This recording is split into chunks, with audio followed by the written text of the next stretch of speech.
bang? Tak ada. Kalau tak meletup bang Tak meletup. InsyaAllah. Ni kalau meletup saya bagi balik kat abang tukar Okey je, cuma panas kat mulut kan. Mana ada meletup.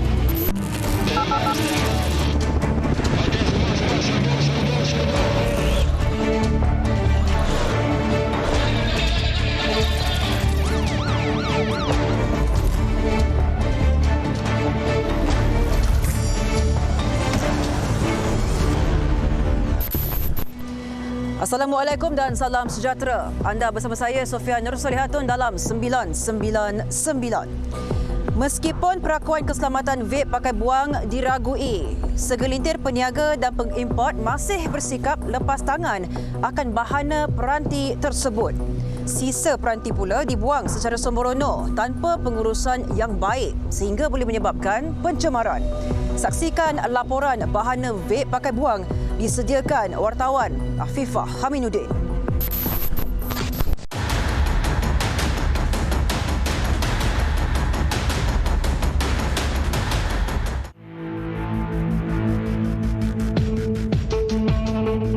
Lambakan penggunaan vape pakai buang dalam kalangan masyarakat dilihat berpotensi mendatangkan ancaman baharu, terutamanya isu keselamatan peranti yang diimport dari luar negara.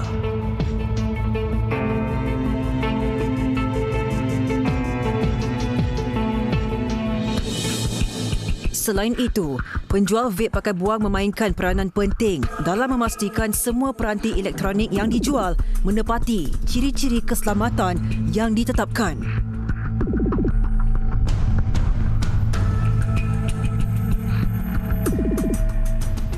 bang. Yang ni okey ke bang? Mana? Yang ni Yang tu. dia tak ada meletup. Sebab itu saya beli kat sini juga. Aha. Dia tak meletup tapi dia macam bau hanyut-hanyut. Dia macam ada macam pop pop bunyi macam nak shot tu bang, macam nak shot. Oh, dia bunyi flavor dia letup kat coil tu. Flavor tu kena kat coil, so dia payu. Lepas tu dia spark. Dia tak ada shot pun sebenarnya. So selamat ke tak? Okey je, cuma panas kat mulut kan. Lebih mengejutkan, rata-rata peniaga vape pakai buang mendakwa kononnya keselamatan pengguna terjamin walaupun tiada sebarang penandaan MS Sirim pada peranti. Dia kalau shot, kalau macam tu tak boleh payu. Itu pun. Habis tu meletup dia. Tak ada. Kalau tak meletup bang Tak meletup. InsyaAllah. Ni kalau meletup saya bagi balik kat abang tukar Mana ada meletup. Walau bagaimanapun, pada Mac 2021, seorang mahasiswa berasal dari Temerloh Pahang merupakan salah seorang mangsa letupan peranti vape pakai buang yang dipercayai tidak mempunyai kelulusan berakuan Sirim.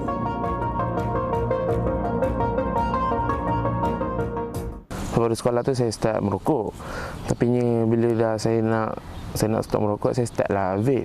So bila saya start vape, slow beli sebab saya tak fikir apa-apa pun. So memang berhenti nak fikir untuk berhenti rokok je. Malang tidak berbau. Mangsa yang mahu dikenali sebagai Ajwad mendakwa peranti yang diletakkan di dalam beg bimbitnya meletup ketika sedang memandu ke tempat kerja.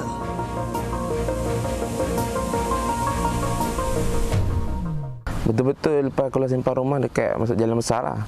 Tiba-tiba meletup dekat perut saya. Dia jadi macam letupan kecil lah dalam 3 kali. Pak lah, macam tu. Lepas tu saya buka tingkap. Memang asap penuh lah daripada kereta. Ada agak orang sekeliling tengok pelik kat. Rasa takut kat sebabnya beg tu.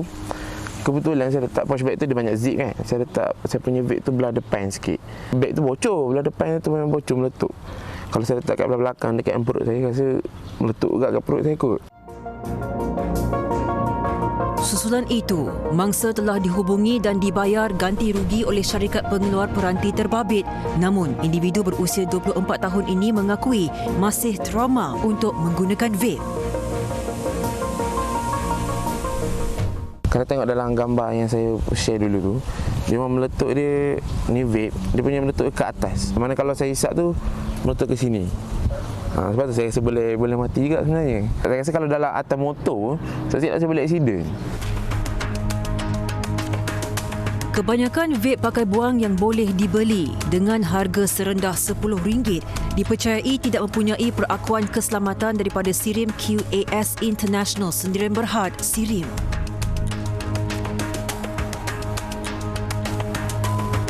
Peniaga bertanggungjawab memastikan peranti elektronik yang dijual mematuhi standard keselamatan yang ditetapkan oleh SIRIM.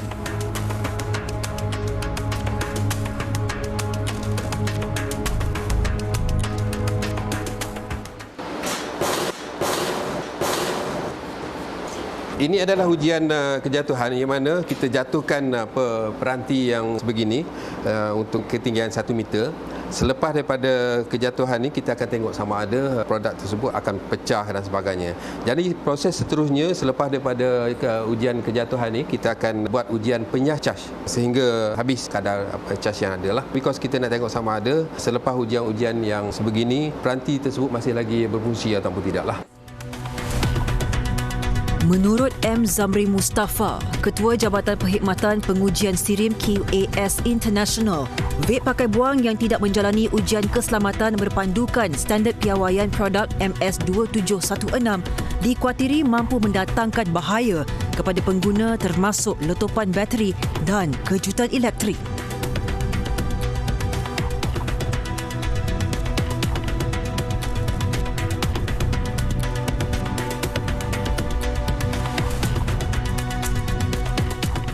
Macam corong sudut yang sebegini, kita kena uji berdasarkan pada kaedah pengujian untuk bahan kimia lah.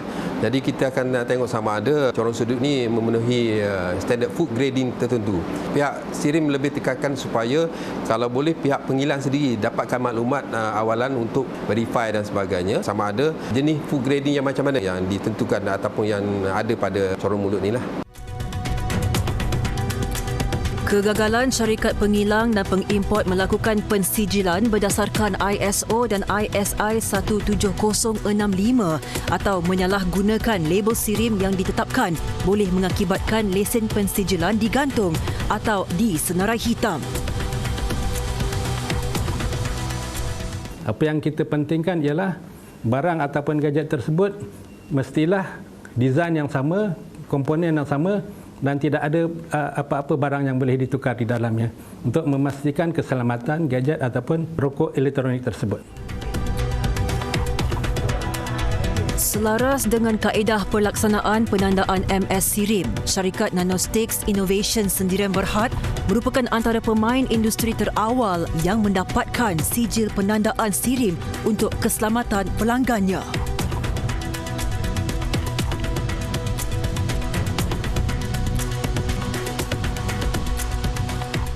Kami di Nanosticks mengambil satu inisiatif untuk self-regulate, iaitu walaupun undang-undang belum ada, kami self-regulate sendiri supaya kami dapat memberi produk yang bagus kepada pengguna dan produk yang selamat. Sebab tu setiap produk kami hantar kepada SIRIM dulu untuk mendapat kelulusan keselamatan, kemudian barulah kita pasarkan kepada pengguna.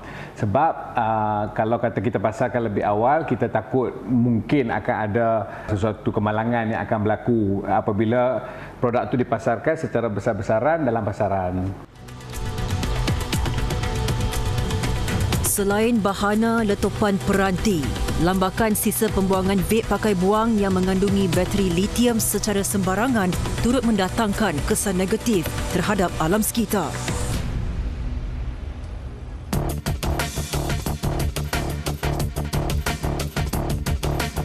Susulan itu, Kru 999 membuat tinjauan di Pusat Fasiliti Inovasi Kitar Semula Putrajaya bersama wakil syarikat Alam Flora Environmental Solutions bagi mengenal pasti proses kitar semula vape pakai buang.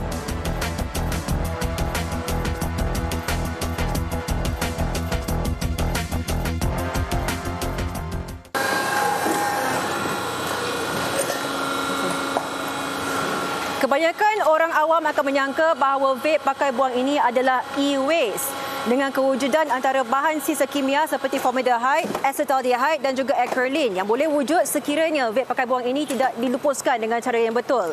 Hakikatnya, kategori sebenar bagi vape pakai buang adalah hazardous waste yang memerlukan kaedah pelupusan yang lebih spesifik dan juga berbeza. tapak pelupusan skisa di negara kita tidak direka bentuk untuk merawat ataupun memelihara tanah daripada kesan-kesan akibat vape tersebut. Membentangkan komponen-komponen pelbagai dalam satu unit vape tersebut. Kita ada unit plastik, kita ada juga unit elektronik ataupun microprocessor dalam vape tersebut. Jadi ini semua menyumbang kepada kesukaran dalam menguruskan sisa vape di Malaysia ini. Tambah Dr. Muhammad Yusof, hampir 50% pengguna vape pakai buang masih tidak peka dengan cara pengendalian sisa peranti tersebut.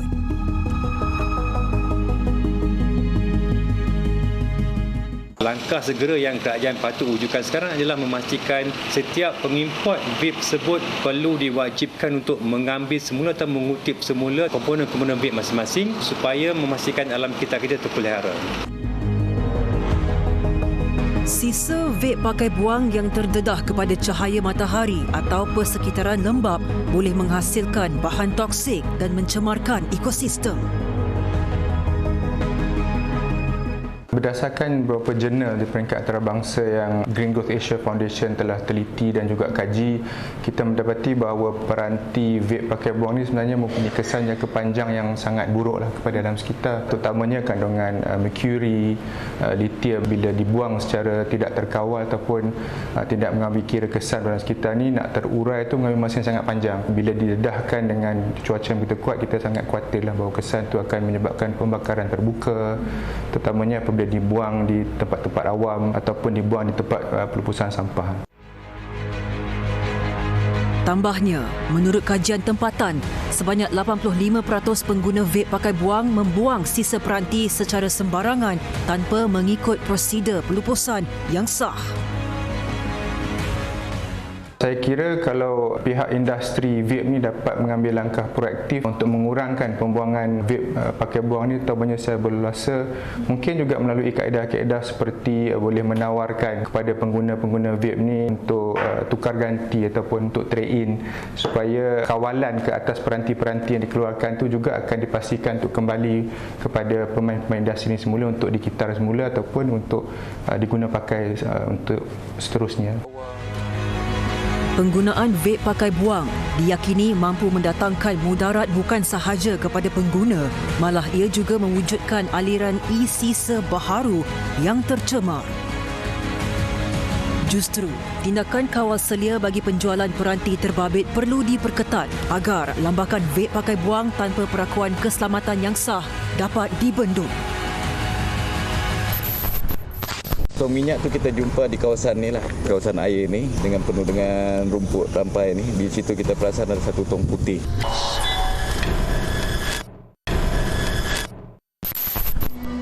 Pukul, tikam dan bakar. Minggu lalu, negara digemparkan dengan kes pembunuhan kejam membabitkan seorang gadis di Sungai Besar, Sabak Bernam. Jenayah berat itu dipercayai dilakukan oleh teman lelakinya. Wartawan Tun Nizami Hashim ke lokasi kejadian bertemu Ketua Polis Daerah Sabak Bernam, Superintendent Agus Saleh Muhammad Alias bagi mendapatkan perincian kes tersebut.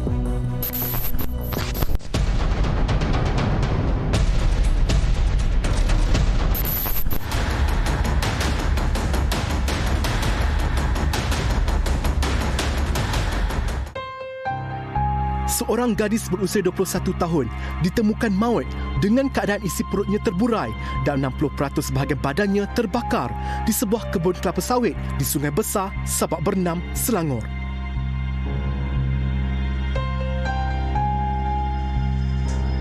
Menurut Ketua Polis Daerah Sabak Bernam, Superintendent Agus Saleh Muhammad Alias, mayat mangsa itu dijumpai oleh orang awam setelah terlihat kepulan asap tebal di lokasi terbabit pada jam 8.10 pagi. Daripada siasatan awal yang di tempat kejadian tu, kita pun dapat petunjuk, kan? Kita boleh agak rasanya kita dah narrow down dan kita dapat kenal pasti suspek. Jadi pada jam lebih kurang 13.45 ini bahagian siasatan jenayah daerah dan D9 IPK Selangor telah membuat tangkapan terhadap satu lelaki Melayu lah, warga negara Malaysia yang berumur 20 tahun di kawasan Sungai Besar ni lah, kawasan perumahan, satu kawasan perumahan di kawasan Sungai Besar. Siasatan awal mendapati suspek yang baru tamat pengajian telah mengenali dan menjalin hubungan dengan mangsa sejak tahun lalu. Sebelum kejadian, mereka dilaporkan ke kebun ini pada jam 10 malam dengan menaiki kereta milik ibu suspek dipercayai untuk berbincang mengenai kehamilan luar nikah. Kalau ikut siasatan awal katanya, tempat itu adalah tempat dia selalu berjumpa. Kalau dia keluar berdua, di situlah tempat dia. Orang bercinta dating dia. Lebih kurang gitulah. Namun, suspek dikatakan berang lalu memukul mangsa menggunakan kayu kerana mangsa didakwa enggan merahsiakan kehamilan tersebut. Malah, perut mangsa turut ditores suspek menggunakan pisau yang diperoleh dari rumahnya di Taman Padu Permai terletak kira-kira 3 km dari lokasi kejadian. Senjata tajam yang digunakan oleh suspek untuk menoreh perut mangsa bagi mengeluarkan janinnya ditemukan dalam plastik beg sampah yang dicampakkan di dalam tali air ini, dan turut ditemukan di sini adalah beg tangan milik mangsa yang turut mengandungi imej imbasan ultrasound kandungan janin yang berusia 4 bulan itu.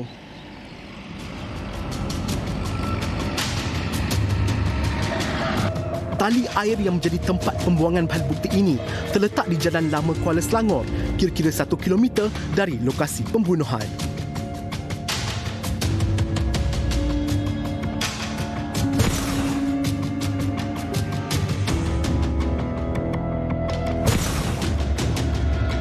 Suspek turut dilaporkan membakar mayat mangsa sebanyak 2 kali, iaitu pada hari kejadian kira-kira jam 10.30 malam dan keesokan harinya sekitar jam 7.30 pagi bertujuan untuk melupuskan bukti.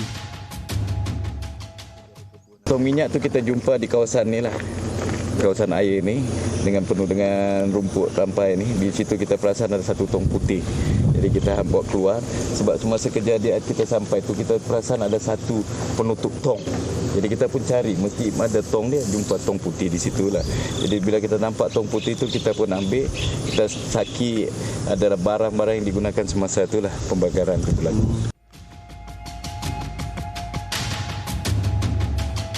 Pihak polis berjaya menyelesaikan kes ini dalam tempoh 5 jam dan mayat mangsa dibawa ke Hospital Sungai Buloh untuk tujuan bedah siasat.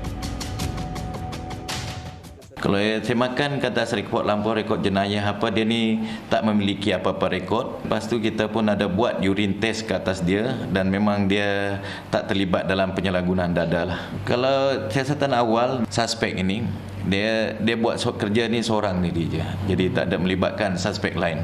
Sehingga setakat ni saksi yang kita ambil ada 11 dan satu subjek, jadi 12 statement dah kita ambil dan kita masih lagi dalam proses mengesan saksi-saksi lain yang boleh membantu siasatan untuk dirakam percakapan.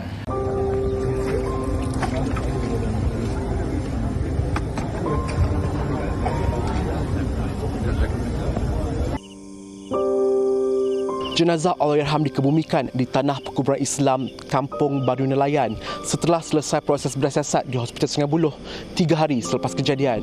Memandangkan mangsa adalah seorang anak yatim piatu, urusan perkuburan ini turut dibantu oleh badan bukan kerajaan dan majikan mangsa sendiri.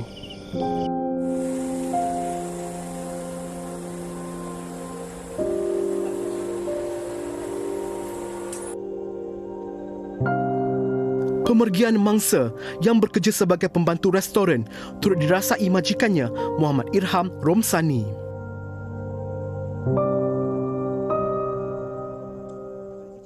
Mangsa start kerja awal Disember 2022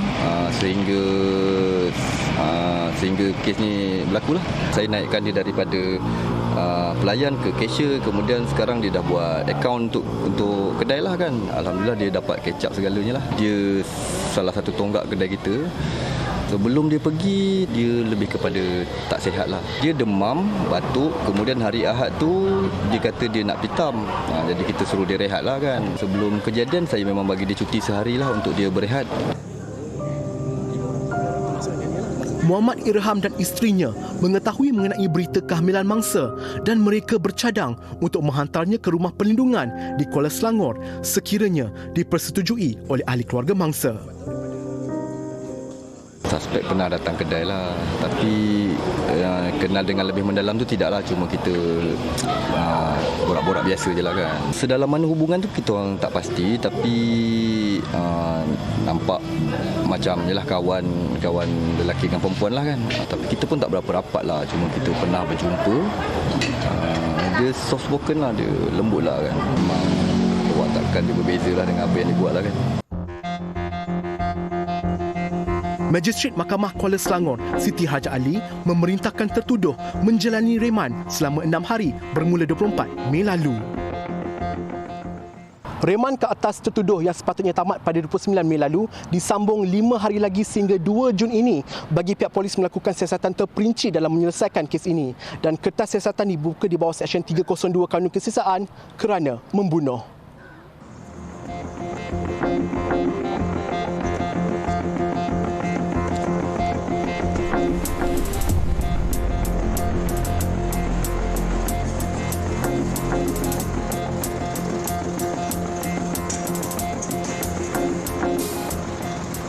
Pada semua ibu bapa supaya sentiasa menasihati anak-anak terutama yang di peringkat remaja agar menjaga tingkah laku kan. Ibu bapa juga kena disarankan juga agar sentiasa memantau pergaulan anak-anak bagi mengelakkan mereka terlibat dalam gejala sosial dan kesalahan jenayah. Janganlah memberikan apa-apa kenyataan. Jika tak pasti, jangan kongsi. Sebab ini boleh mengganggu siasatan kes. Biarlah pihak polis menjalankan siasatan terhadap kes ini. Biar polis yang membuat keputusan. Tertuduh berdepan dengan hukuman gantung sampai mati jika sabit kesalahan. Laporan Tun Nizami Hashim, 999.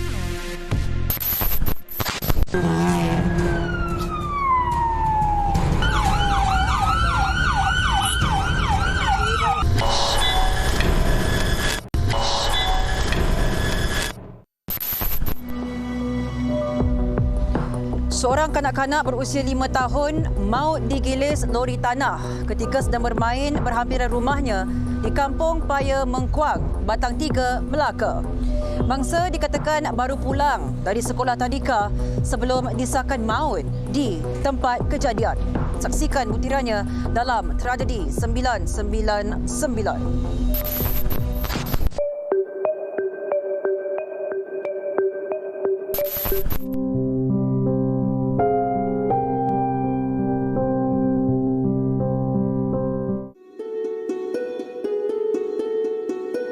Dalam kejadian kira-kira jam 5 petang itu, mangsa Nur Karya Quraisha Muhammad Koyum dikatakan sedang bermain bersama kawan-kawannya di halaman rumah. Mangsa dikatakan tiba-tiba meluru ke tengah jalan sebelum digilis sebuah lori tanah. Ketua Polis Daerah Melaka Tengah, Assistant Commissioner Christopher Patit berkata, siasatan awal mendapati kemalangan berlaku di simpang 3 jalan. Kanak-kanak itu dikatakan bermain di celah-celah pokok di sebelah jalan raya di hadapan rumahnya. Pemandu lori juga telah memastikan keadaan selamat sebelum memasuki simpang jalan. Namun, mangsa telah berlari ke arah lori yang bergerak itu secara tiba-tiba dan menyebabkan pemandu lori tidak sempat untuk mengelak. Akibatnya, mangsa telah digilis dan maut di tempat kejadian. Mayat mangsa dihantar ke Jabatan Perubatan Forensik Hospital Melaka untuk dibedah siasat. Pemandu lori berusia 37 tahun itu dibawa ke bahagian kecemasan Hospital Melaka untuk saringan alkohol dan dadah. Kes disiasat mengikut Seksyen 41-1 Akta Pengangkutan Jalan 1987. Dua beradik lelaki terperangkap dalam kebakaran yang berlaku di rumah mereka kira-kira jam 6 pagi di Desa Country Home Sarawang, Selangor. Pasukan bomba dan penyelamat Selangor telah tiba di lokasi kejadian dan berjaya memadamkan kebakaran itu hasil bantuan penduduk setempat. Menurut penolong pengarah operasi bomba Selangor, Hafizah Muhammad Nur, pihaknya mendapat panggilan kira-kira jam 6.28 pagi dan telah bergegas ke tempat kejadian. Kebakaran membabitkan sebuah rumah teres 2 tingkat. Ketika operasi menyelamat dijalankan, seorang mangsa lelaki berusia 56 tahun yang tinggal bersama abangnya telah ditemui rentung. Walau bagaimanapun, abang mangsa yang berusia 65 tahun tidak mengalami sebarang kecederaan. Mangsa dipercayai sukar menyelamatkan diri kerana panik.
Sepasang kekasih warga tempatan berjaya ditahan pihak polis lepas terbabit dalam aksi kejar mengejar di Jalan Persiaran, Bandar Baru Bangi, Seksyen 9 baru-baru ini.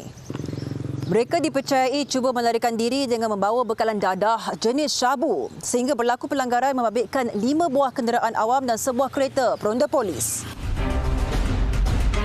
Pada pandangan saya memang saya berpuas hati tengok dengan kecakapan polis sekarang sebab dadah ni memang terlalu bahaya untuk kita, lagi-lagi untuk anak muda sekarang.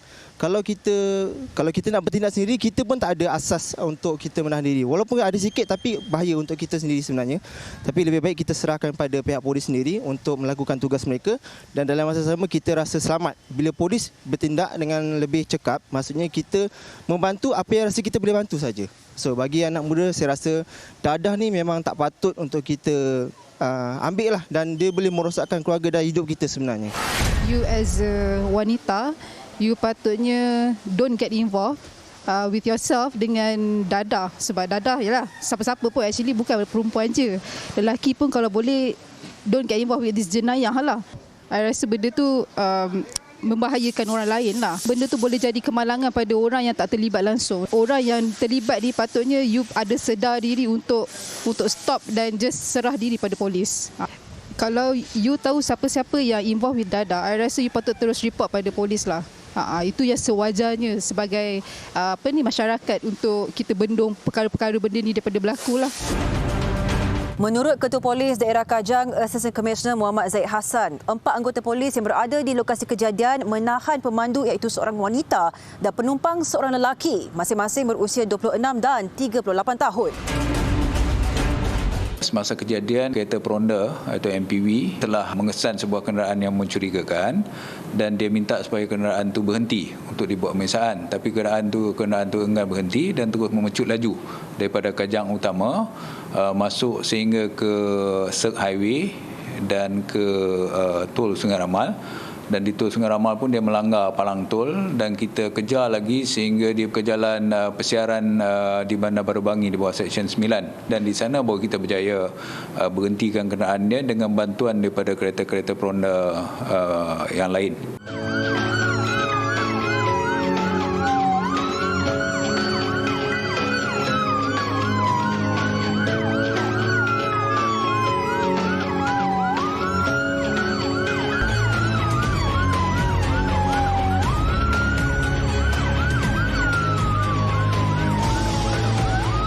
Kita telah tahan 2 suspek ni, iaitu seorang pemandu dan seorang penumpang kenderaan ni. So kita buat pemeriksaan, hasil pemeriksaan kita dapati kedua-dua ni memiliki dadah yang kita syaki syabu lah. Anggaran berat dianggarkan lebih kurang 2.1 gram berat.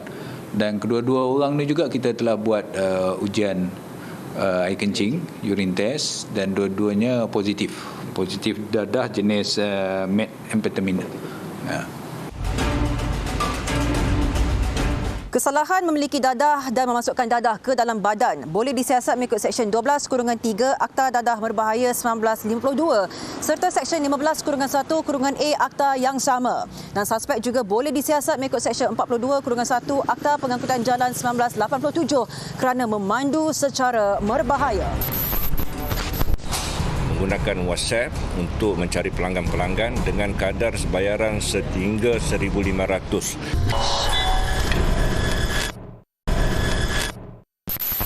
Semata-mata ingin hidup mewah. Sekumpulan wanita tempatan sanggup menjadi pelacur kelas atasan secara sambilan bagi memuaskan nafsu lelaki hidung belang.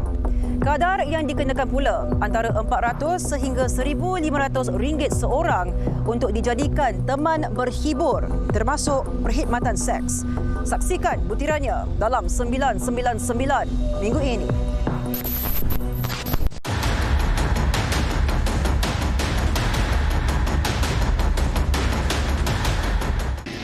Siapa yang arrange ni? Kawan lah. Tuan janji berapa? 1,000 lah. 1,000 tu per job lah, satu kali kerja. Detail apa semua tu lah. Jangan bayar direct pada you ke ataupun macam mana? Ada kalau bagi cash macam tu. Ya. Demi mengejar kehidupan mewah, sekumpulan wanita tempatan sanggup menjadi pelacur kelas atasan atau VIP secara sambilan bagi memuaskan nafsu lelaki hidung belang.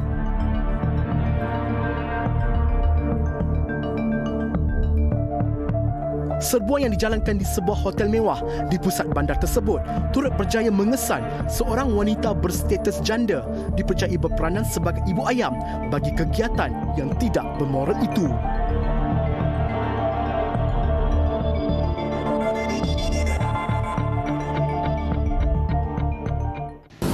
Suami ni apa? Suaminya bekas typing. Typing? Bekas lagi. Bekas? Dah lama dah cerai lah? Habis yang ni semua kamu bawa ni? Yang lain-lain perempuan-perempuan lain ni kamu bawa semua? Tapi kenal ya? Kenal. Wanita yang berasal dari Perak itu turut dipercayai telah melakukan kegiatan persundalan tersebut sejak setahun yang lalu.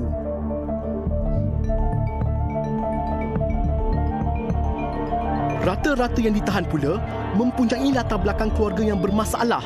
Malah, ada yang mempunyai anak berusia seawal 5 tahun.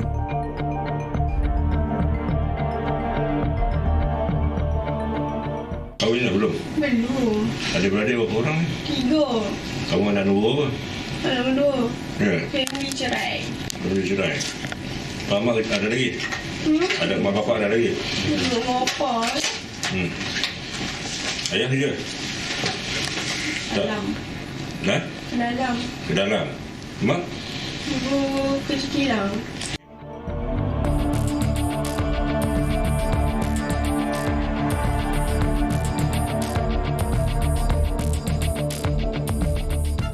Anak berapa orang? Suami kerja apa? Tak ada, suami dah lama. Jangan lama berpisah. Mak bapak ada lagi? Mak bapak? Ada. Duduk dengan mak bapak ke macam mana? Duduk rumah sendiri? Anak berapa orang ni? Seorang. Umur? 5 tahun. Habis siapa jaga anak ni? Kamu ada kat sini? Oh, hantar dekat mak? Ada memang duduk dengan mak. Oh, kamu tak jaga? Saya jaga dah juga tapi saya tengok-tengok macam tu lah. Tengok-tengok. Pasal apa duduk dengan mak? Mak memang tak bagi ambil. Oh, ya. Dia jaga dari kecil. Bagaimanapun, pelbagai alasan diberikan salah seorang wanita tersebut demi membebaskan dirinya daripada ditahan pihak berkuasa. Dah lama dah kerja ni? Hari tu buat kerja apa pun. Habis duduk dalam bilik ni? Tak, tadi dia pun main panggil kawan lagi 2 orang perempuan. Memang dia tengok dia ketuk dah. Tu je lah.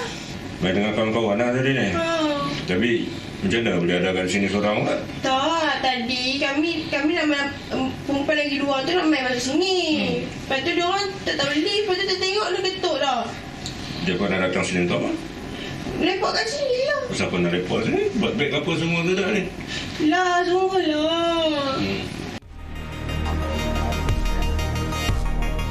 Siasatan lanjut mendapati setiap wanita mengenakan caj sebanyak RM400 untuk dijadikan teman berhibur bagi tempoh 3 jam dan RM1,500 bagi pakej bermalam termasuk perkhidmatan seks.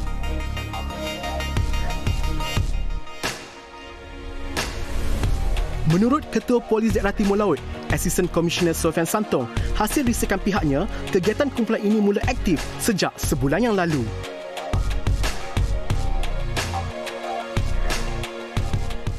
Taktik yang mereka gunakan adalah melalui kaedah WhatsApp.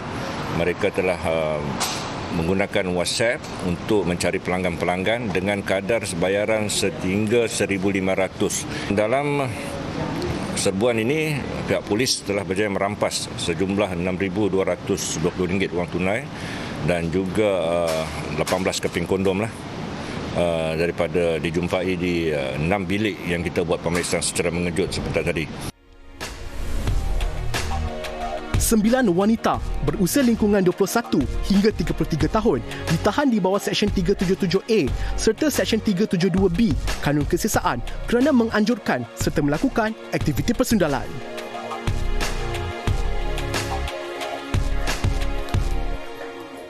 Pihak polis khususnya daerah Timur Laut akan terus menjalankan siasatan dan kita percaya masih lagi ada sindiket-sindiket lain yang juga terlibat dalam aktiviti-aktiviti persundalan seperti ini. Kita akan meneruskan maklumat dan risikan dan kita akan committed bagi memastikan aktiviti-aktiviti tidak sihat seumpama ini terus dibenteras habis-habisnya.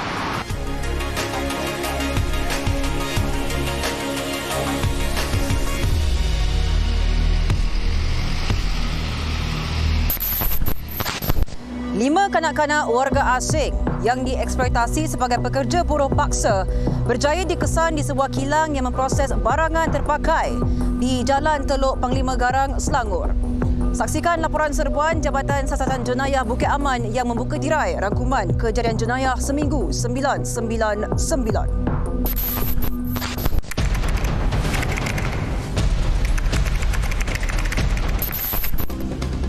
5 kanak-kanak berusia 16 hingga 17 tahun itu terdiri daripada 2 perempuan warga Kemboja dan Myanmar, 2 lelaki warga Myanmar dan seorang warga Pakistan. Mereka dipercayai menerima upah sebanyak RM70 hingga RM80 sehari di kilang memproses barangan terpakai ini. Serbuan juga membawa kepada penangkapan 80 lagi warga asing yang melakukan pelbagai kesalahan dan menyalahgunakan pas permit kerja. 2 lelaki ditahan dan disiasat mengikut Seksyen 14 Atipsom 2007, Seksyen 6-1-C dan Seksyen 55B Akta Imigresen 1959 Palang 63 serta Peraturan 39-B Peraturan Imigresen 1963. Seorang buruh mengaku tidak bersalah di Mahkamah Session Kota Baru terhadap 2 pertuduhan menyebabkan kematian anak sepupunya, Muhammad Hazmizi Zudin Cik Hasmi, 26 tahun, akibat cuai dan memiliki selaras napang patah bersama 4 butir peluru hidup.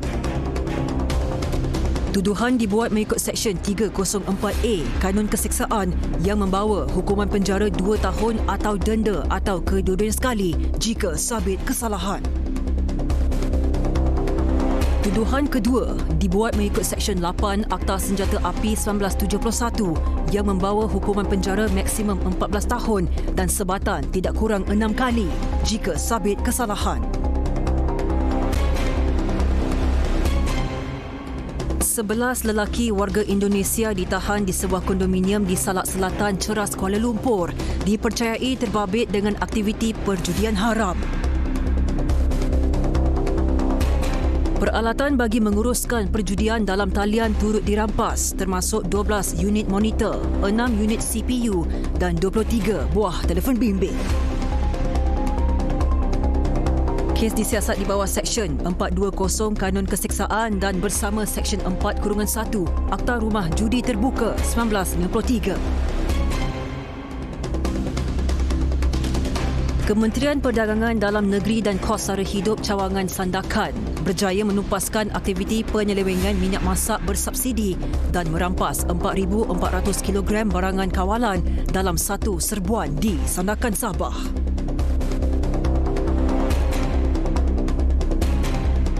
Turut dirampas 2 pam dan 1 hos yang bernilai lebih RM16,000 dipercayai digunakan untuk aktiviti ini.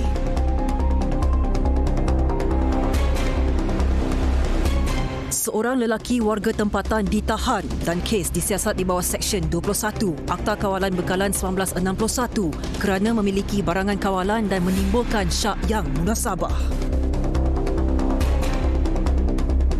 2 lelaki termasuk seorang OKU Kudung tangan kiri dihadapkan ke Mahkamah Magistrate Ipoh atas dakwaan mengedar dadah jenis heroin dengan berat lebih 21 kilogram.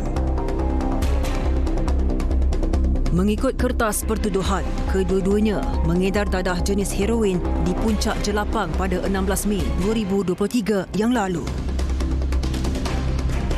Kes disiasat mengikut Seksyen 39B-1-A Akta Dadah Berbahaya 1992 yang boleh dihukum mengikut Seksyen 39B-2 Akta yang sama dan dibaca bersama Seksyen 34 Kanun Keseksaan.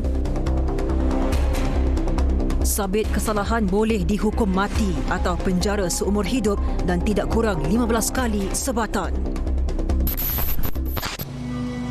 Terima kasih kerana bersama kami sehingga ke penghujung rancangan. Jangan lupa untuk terus menyalurkan sebarang berita kejadian jenayah menerusi email, Facebook dan juga Instagram rasmi 999 seperti tertera. Dengan itu kita jumpa lagi di minggu hadapan. Assalamualaikum dan selamat malam. Ingat, jenayah membawa padah.